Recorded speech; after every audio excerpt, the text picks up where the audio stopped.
Notice ಕೊಟ್ಟಿದ್ದಾಯ್ತು, warning ನೀಡಿದ್ದು ಆಯ್ತು. ಇದೀಗ ಆಸ್ತಿ ತೆರಿಗೆ ಬಾಕಿ ಉಳಿಸಿಕೊಂಡವರ ವಿರುದ್ಧ ಬಿಬಿಎಂಪಿ ಸವಾರಿ ಆರಂಭಿಸಿದೆ. ಯಾಕಂದ್ರೆ ಕೆಲ ದಿನಗಳ ಹಿಂದಷ್ಟೇ ಮಂತ್ರಿ ಮಾಲ್ಗೆ ಪಾಲಿಕೆ ಲಾಕ್ ಹಾಕಿತ್ತು. ಇದೀಗ ರಾಕ್ಲೈನ್ ಮಾಲ್ಗೂ ಸೀಲ್ ಡೌನ್ ಮಾಡಿದ್ದಾರೆ.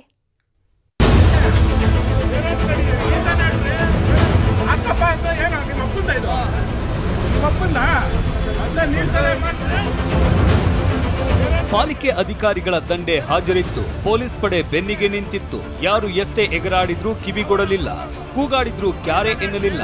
ಆಸ್ತಿ ತೆರಿಗೆ ಬಾಕಿ ಉಳಿಸಿಕೊಂಡ ರಾಕ್ಲೈನ್ ಮಾಲ್ಗೆ ಬೀಗ ಹಾಕಿ ಸೀಲ್ ಮಾಡಿದ್ರು. ಉಳಿದವರಿಗೂ ಬಿಸಿ ತಾಕಿಸಿದ್ರು.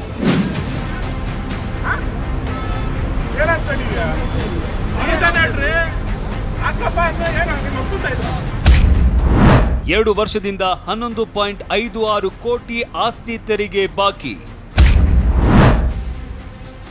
ರಾಕ್ಲೈನ್ ಮಾಲ್ಗೆ ಬೀಗ ಜಡಿದ ಬಿಬಿಎಂಪಿ.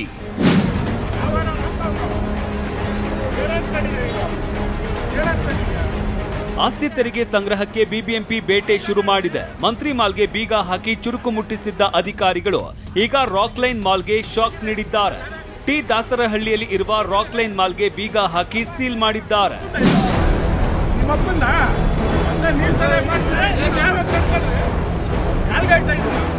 ರಾಕ್ಲೈನ್ ಮಾಲ್ನಿಂದ 2011 ರಿಂದ 2023 11.56 ಕೋಟಿ ಆಸ್ತಿ ತೆರಿಗೆ ಬಾಕಿ ಬರಬೇಕಿದೆ. ಹಲವು ಬಾರಿ ನೋಟಿಸ್ ನೀಡಿದ್ರೂ ಕ್ಯಾರೆ ಅಂದಿರಲಿಲ್ಲ. ಹೀಗಾಗಿ ವ್ಯಾಲೆಂಟೈನ್ಸ್ ದಿನವೇ ಮಾಲ್ನ ಕ್ಲೋಸ್ ಮಾಡಿದ್ದಾರೆ. ಪ್ರೇಮಿಗಳು ಹೆಚ್ಚಾಗಿ ಬರುವ ವ್ಯಾಲೆಂಟೈನ್ಸ್ ದಿನವೇ ಪಾಲಿಕೆ ಕ್ರಮ ಕೈಗೊಂಡಿದೆ.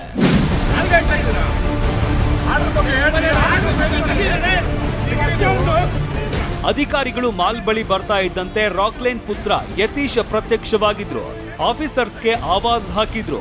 ಬೀಗ ಹಾಕೋಕೆ ಇದೇನು ನಿಮ್ಮಪ್ಪಂದ, ನೋಟಿಸ್ ಎಲ್ಲಿದೆ ತೋರಿಸಿ ಅಂತ ರೇಗಾಡಿದ್ರು.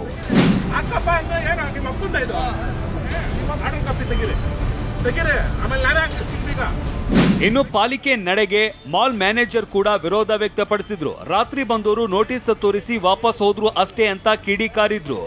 ಆರ್ಡರ್ ಆದ್ಮೇಲೆ ಇಲ್ಲಿವರೆಗೂ ಯಾವುದೇ ರೀತಿ ನೋಟಿಸ್ ಕೊಟ್ಟಿಲ್ಲ. ಅವ್ರಿಗೆ ನಮಗೆ ಯಾವತ್ತೂ ನೋಟಿಸ್ ಕೊಟ್ಟಿಲ್ಲ. ಆದ್ರೂ ಏಕಾಏಕಿ ಬಂದು ಈ ಥರ ಸೀಸ್ ಮಾಡಕ್ಕೆ ಬಂದಿದ್ದಾರೆ. ಹೈಕೋರ್ಟಿಂದ ಆರ್ಡರ್ ಅಂತ ಇಲ್ಲ ನಮ್ಮ ಹೆಡ್ ಆಫೀಸಿಂದ ನಮಗೆ ಇದಾಗಿದೆ, ನಾವು ಸೀಸ್ ಮಾಡಲೇಬೇಕು ಅಂದ್ಬಿಟ್ಟು ಪೊಲೀಸ್ ಪ್ರೊಟೆಕ್ಷನ್ ತಗೊಂಡು ಸೀಸ್ ಮಾಡ್ತಾರೆ. ಯಾರು ಎಷ್ಟೇ ಕೂಗಾಡಿದ್ರು ತಲೆ ಕೆಡಿಸಿಕೊಳ್ಳದ ಅಧಿಕಾರಿಗಳು ಪೊಲೀಸ್ ಭದ್ರತೆ ನಡುವೆ ಮಾಲ್ನ ಸೀಲ್ ಡೌನ್ ಮಾಡಿದ್ದಾರೆ. ಈ ಮೂಲಕ ಉಳಿದ ತೆರಿಗೆ ಬಾಕಿದಾರರಿಗೂ ಚುರುಕು ಮುಟ್ಟಿಸಿದ್ದಾರೆ.